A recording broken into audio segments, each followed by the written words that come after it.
जय माता दी दोस्तों, हर हर महादेव। स्वागत है आपका हमारे YouTube चैनल अभव्या वर्ल्ड में। दोस्तों, आज की इस वीडियो में हम आपके लिए अमरनाथ गुफा में हिमलिंग स्थापित होने की पौराणिक कथा लेकर आए हैं। तो वीडियो को पूरा देखिएगा और वीडियो अगर अच्छी लगे तो इसे लाइक ज़रूर कीजिएगा। अमरनाथ गुफा में भगवान शिव ने माता पार्वती को अमृत प्रवचन दिए थे, जिसे कबूतरों के जोड़े ने भी सुन लिया था, जिसे सुनकर वे भी अमर हो गए। कहते हैं कि आज भी वे कबूतर आपको अमरनाथ की गुफा के आसपास नजर आ जाएंगे, हालांकि उनके दर्शन दुर्लभ ही होते हैं। पार्वती जी भगवान सदाशिव से कहती हैं, प्रभु, मैं अमरीश महादेव की कथा सुनना चाहती हूँ। मैं यह भी जानना चाहती हूँ कि महादेव गुफा में स्थित होकर अमरीश क्यों और कैसे कहलाए। सदाशिव भोलेनाथ बोले, देवी, आदिकाल में ब्रह्मा, प्रकृति, स्थावर, जंगल, संसार की उत्पत्ति हुई।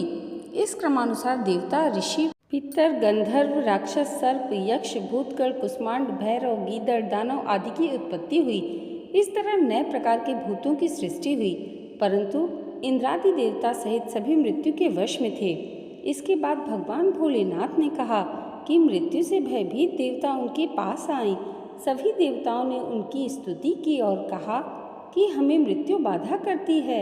आप कोई ऐसा उपाय बतलाएं जिससे मृत्यु हमें बाधा न करे। मैं आप लोगों की मृत्यु के भय से रक्षा करूंगा। कहते हुए सदाशिव ने अपने सिर पर चंद्रमा की कला को उतार कर निचोड़ा और देवगणों से बोले, यह आप लोगों के मृत्यु रोग की औषधि है। उस चंद्रकला के निचोड़ने से पवित्र अमृत की धारा बह निकली और वही धारा बाद में अमरावती नदी के नाम से विख्यात हुई। चंद्रकला को निचोड़ते समय भगवान सदाशिव के शरीर पर जो अमृत बिंदु गिरते हुए सूख गए और पृथ्वी पर गिर पड़े। पावन गुफा में जो भस्म है वे इसी अमृत बिंदु के कण हैं जो पृथ्वी पर गिरे थे। सदाशिव भगवान देवताओं पर प्रेम न्योछावर करते समय स्वयं द्रवीभूत हो गए। देवगण सदाशिव को जल स्वरूप देखकर उनकी स्तुति में लीन हो गए और बारंबार नमस्कार करने लगे।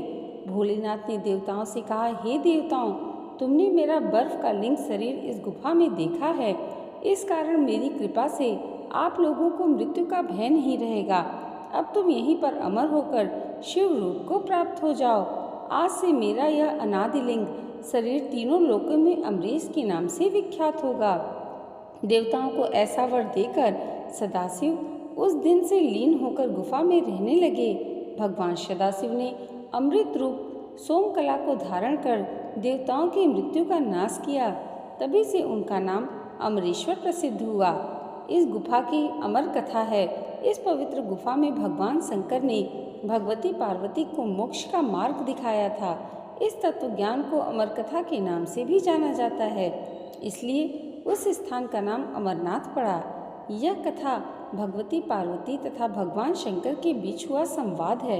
यह उसी तरह है जिस तरह कृष्ण और अर्जुन के बीच संवाद हुआ था। सती ने दूसरा जन्म हिमालय राज की यहाँ पार्वती के रूप में लिया। पहले जन्म में वे दक्ष की पुत्री थीं तथा दूसरे जन्म में वे दुर्गा बनी। एक बार पार्वती जी ने शंकर जी से पूछा, मुझे इस बात का बड़ा आश्चर्य है कि आपके गले में नरमुंड माला क्यों है। भगवान शंकर ने बताया, पार्वती, जितनी बार तुम्हारा जन्म हुआ है उतने ही मुंड मैंने धारण किए हैं। पार्वती बोली, मेरा शरीर नासवान है, मृत्यु को प्राप्त होता है, परंतु आप अमर हैं, इसका कारण बताने का कष्ट करें। मैं भी अजर अमर होना चाहती हूँ। भगवान शंकर ने कहा, यह सब अमर कथा के कारण है। यह सुनकर पार्वती जी ने शिव जी से कथा सुनने का आग्रह किया। बहुत वर्षों तक भगवान शंकर ने इसे टालने का प्रयास किया, लेकिन जब पार्वती की जिज्ञासा बढ़ गई तब उन्हें लगा कि अब अमर कथा सुना देना चाहिए। अब सवाल यह था कि अमर कथा सुनाते वक्त कोई अन्य जीव इस कथा को न सुने। इसलिए भगवान शंकर 5 तत्वों पृथ्वी, जल, वायु, आकाश और अग्नि का परित्याग करके इन पर्वतमालाओं में पहुंच गए और अमरनाथ गुफा में भगवती पार्वती जी को कथा सुनाने लगे। दनवाड़ी में उन्होंने अपनी जटा से चंद्रमा को मुक्त किया। शेषनाग नामक झील पर पहुंचकर उन्होंने अपने गले से सर्पों को भी उतार दिया। प्रिय पुत्र श्री गणेश जी को भी उन्होंने महागुणस पर्वत पर छोड़ देने का निश्चय किया। फिर पंचतरणी पहुंचकर शिवजी ने पांचों तत्वों का परित्याग किया। सब कुछ छोड़कर अंत में भगवान शिव ने इस अमरनाथ गुफा में प्रवेश किया और पार्वती जी को अमर कथा सुनाने लगे। जब भगवान शंकर इस अमृत ज्ञान को भगवती पार्वती को सुना रहे थे तो वहाँ एक सूक यानी कि हरा कठफोड़वा का बच्चा भी यह ज्ञान सुन रहा था। पार्वती कथा सुनने के बीच बीच में हुंकारा भरती थी। पार्वती जी को कथा सुनते सुनते नींद आ गई और उनकी जगह पर वहाँ बैठे एक सूक ने हुंकार भरना प्रारंभ कर दिया। जब भगवान शिव को यह पता चला तब वे सूक को मारने के लिए दौड़े और उसके पीछे अपना त्रिशूल छोड़ा। सूक जान बचाने के लिए तीनों लोकों में भागता रहा। भागते भागते वह व्यास जी के आश्रम में आया और सूक्ष्म रूप बनकर उनकी पत्नी वटका के मुख में घुस गया। वह उनके गर्भ में रह गया। ऐसा कहा जाता है कि ये 12 वर्ष तक गर्भ से बाहर नहीं निकले। जब भगवान श्री कृष्ण ने स्वयं आकर उन्हें आश्वासन दिया कि बाहर निकलने पर तुम्हारे ऊपर माया का प्रभाव नहीं पड़ेगा, तभी ये गर्भ से बाहर निकले और व्यास जी के पुत्र कहलाए। गर्भ में ही इन्हें वेद, उपनिषद, दर्शन और पुराण आदि का सम्यक ज्ञान हो गया था। जन्म लेते ही श्री कृष्ण और अपने माता पिता को प्रणाम करके इन्होंने तपस्या के लिए जंगल की राह ली। यही जगत में शुकदेव मुनि के नाम से प्रसिद्ध हुए। श्री अमरनाथ की यात्रा के साथ ही कबूतरों की कथा भी जुड़ी हुई है।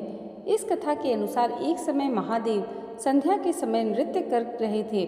भगवान शिव के गण आपस में ईर्ष्या के कारण कुरु कुरु शब्द करने लगे। महादेव ने उनको श्राप दे दिया कि तुम दीर्घ काल तक यह शब्द कुरु कुरु करते रहो। तदुपरांत वे रुद्र रूपी गण उसी समय कबूतर हो गए और वहीं उनका स्थायी निवास हो गया। माना जाता है कि यात्रा के दौरान अमरनाथ गुफा में इन्हीं दोनों कबूतरों के भी दर्शन होते हैं। यह आश्चर्य ही है कि जहाँ ऑक्सीजन की मात्रा नहीं के बराबर है और जहाँ दूर दूर तक खाने पीने का कोई साधन नहीं है, वहाँ ये कबूतर किस तरह रहते होंगे। यहाँ कबूतरों के दर्शन करना शिव और माता पार्वती के दर्शन करना माना जाता है। दोस्तों, हिमालय की गोद में बसी अमरनाथ गुफा हजारों साल से हिंदू धर्म के श्रद्धालुओं को अपनी ओर आकर्षित करती रहती है। यह पवित्र गुफा न केवल अपनी अद्भुत प्राकृतिक सुंदरता के लिए जानी जाती है, बल्कि इससे जुड़ी पौराणिक कथाएं और रहस्य भी लोगों को आश्चर्यचकित करते हैं। तो दोस्तों, आज की ये वीडियो अगर आपको अच्छी लगी हो तो कमेंट बॉक्स में हर हर महादेव जरूर लिखिएगा और इसे लाइक और हमारे चैनल पर पहली बार आए हैं तो सब्सक्राइब करना मत भूलिएगा। भगवान भोलेनाथ और माता पार्वती की कृपा आप सबके जीवन पर सदैव ऐसे ही बनी रहे, इसी मंगल कामना के साथ मिलते हैं अगले वीडियो में। तब तक के लिए जय माता दी, हर हर महादेव।